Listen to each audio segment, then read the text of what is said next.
Marksheet बनाने के लिए हम लोग शीट पर सबसे पहले सेल पर कोई भी एक डमी नाम स्कूल का टाइप कर लेते हैं, like ABC school Karimabad Karachi, और डिफरेंट सेल के ऊपर डिफरेंट कैप्शंस या हेडिंग्स टाइप कर लेते हैं। लाइक मुझे एक मार्कशीट बनानी है जिसके अंदर serial number, name, English, math, science, total, percentage और ग्रेड की कुछ हेडिंग्स होनी चाहिए।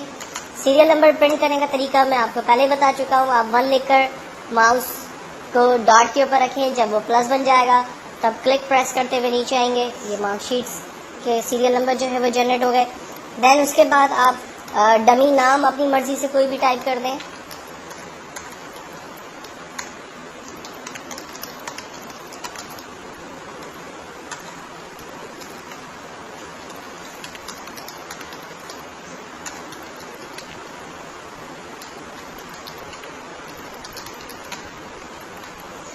देन सीरियल नंबर में से random numbers English, math, science कोई भी अपनी मर्जी से आप टाइप कर दें।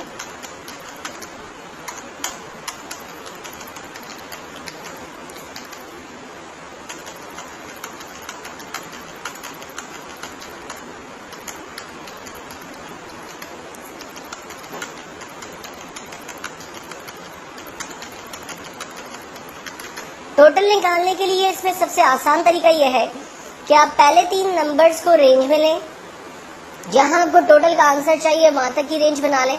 और हमारे पास यहाँ एक टूल है ऑटो सम, जस्ट उस पर क्लिक करें, आपके पास टोटल आंसर आ जाएगा। इस तरह से आप बारी बारी तमाम स्टूडेंट्स के कॉलम्स को रेंज में लेकर उनका टोटल निकाल सकते हैं। लेकिन अगर आप एक एक करके तमाम का टोटल निकालेंगे तो ये बहुत ज़्यादा टाइम लगाएगा, क्योंकि अगर मेरे पास ये 10 रिकॉर्ड्स हैं तो इनका टोटल करना कोई बिग डील नहीं है। लेकिन अगर एक बहुत बड़ी मार्कशीट है तो उस पर टोटल निकालने के लिए मुझे इस तरह से अगर मैं करूँगा तो काफ़ी टाइम मेरा उसमें यूज़ हो जाएगा।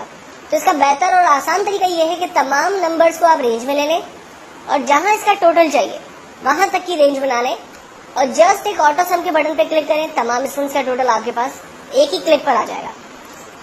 दूसरा तरीका यह है कि आप सिर्फ पहले स्टूडेंट का टोटल निकालें और उस पर डबल क्लिक कर दें, आपके पास तमाम स्टूडेंट्स का टोटल आ जाएगा, या फिर उसको जस्ट ड्रैग कर दें, तमाम स्टूडेंट्स का टोटल आपके पास आ गया।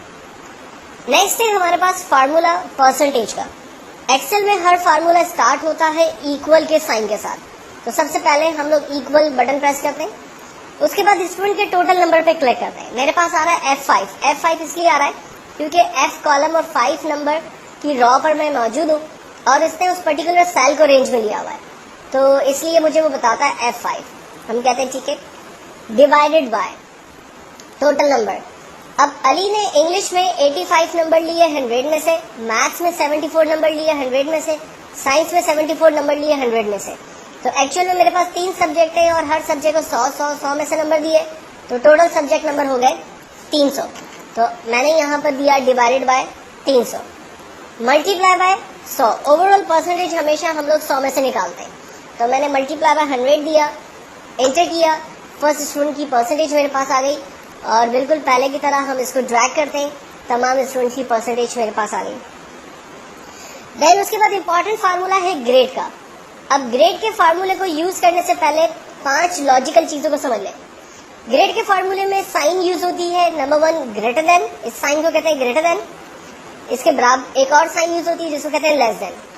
अगर मैं कहता हूं कि बच्चे की वैल्यू बड़ी है 80 से, तो कंप्यूटर जो है वो 80 से बड़ी वैल्यू को चेक करेगा, 80 को नहीं चेक करेगा, यानी 81, 82, 83 को चेक करेगा, क्योंकि हमने कहा कि अगर परसेंटेज बड़ी है 80 से तो उसमें 80 को नहीं चेक किया जा रहा, 81, 82, 83 को चेक किया जा रहा है।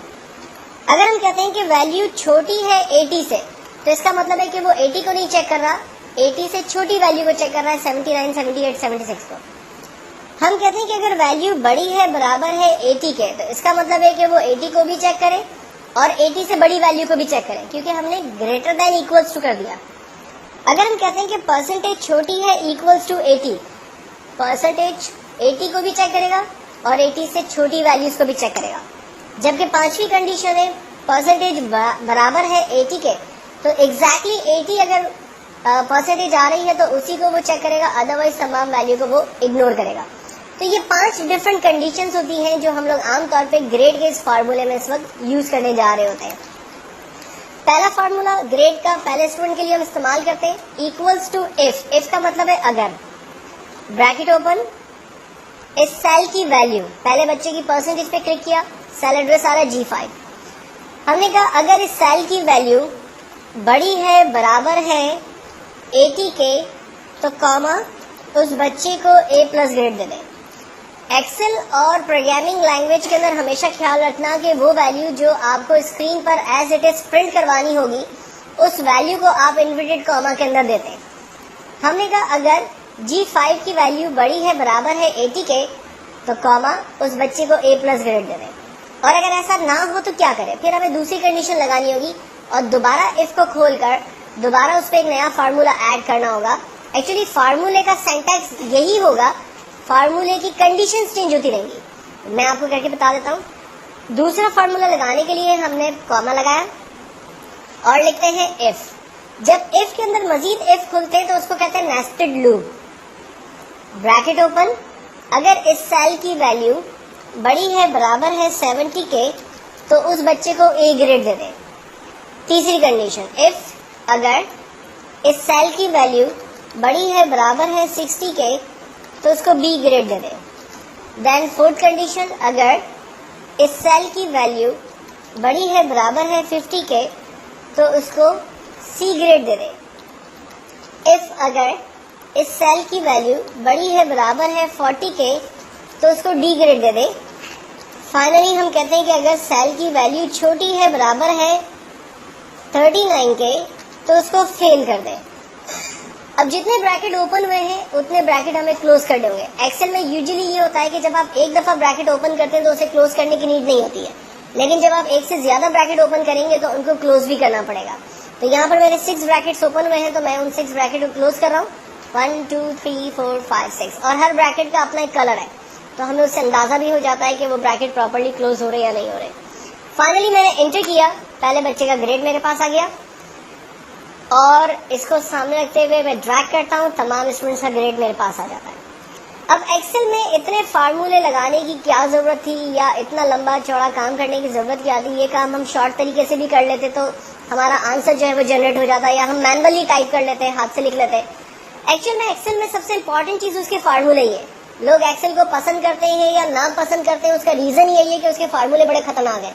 लोगों को पसंद आते हैं फार्मूले तो वो मेहनत करते हैं, सीखते हैं। लोगों को नहीं पसंद आते तो घबराते हैं और छोड़ के चले जाते हैं। ठीक है, तो एक्सेल में क्या फायदा हुआ इन फार्मूलों को लगाने से। मिसाल के तौर पर अली का जो टोटल आ रहा है वो 233, परसेंटेज 76 और ग्रेड A ग्रेड आ रहा है। सॉरी, अगर मैं इसके सब्जेक्ट नंबर को कम करता हूँ, आप देखें इसके टोटल परसेंटेज और ग्रेड के ऊपर चेंजिंग्स आ रही है। ये देखें, दूसरे नंबर को चेंज कर रहा हूँ, आप देखें इसके रिजल्ट चेंज हो रहा है। तो कंप्यूटर जो है वो दिए हुए फार्मूले के दरमियान ही मूवमेंट कर रहा है और answer automatically total percentage grade का जनरेट कर रहा है। अगर मैं इसके नंबर्स को इंक्रीज करता हूँ, आप देखें इसका टोटल परसेंटेज इंक्रीज हुआ, इसका ग्रेड जो है वो इंक्रीज हुआ, इसका परसेंटेज इंक्रीज हो रहा है। एवरीथिंग वर्किंग में है क्योंकि हमने फार्मूलों में तमाम चीज़ों को जो है वो ऑर्डर पोजीशन के अंदर रखा हुआ है। तो ये एक मार्कशीट का कॉन्सेप्ट है। मार्कशीट को क्रिएट करने के बाद जो हमने टॉप पर हेडिंग दी थी, अब इसको जरा सेंट्रलाइज करते हैं अपनी मार्कशीट का। इस वक्त मेरा जो आखिरी कॉलम है वो H है, तो हम लोग मार्कशीट को H कॉलम से रेंज बनाना शुरू करते हैं, A से और H तक की रेंज बनाते हैं। ये पहले टेक्स्ट के साथ आप बिहेव करेंगे।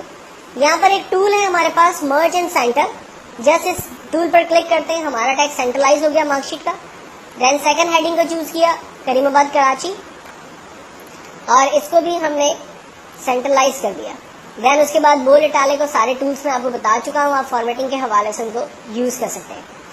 इसके बाद मैं टेक्स्ट की बॉर्डर बना लेता हूँ, और ताकि मेरा टेक्स्ट जो है वो थोड़ा सा फॉर्मेटिंग के हवाले से खूबसूरत नजर आए। ये हमारी एक कंप्लीट मार्कशीट है जिस पर हमने टोटल परसेंटेज और ग्रेड के फार्मूलों को यूज किया है।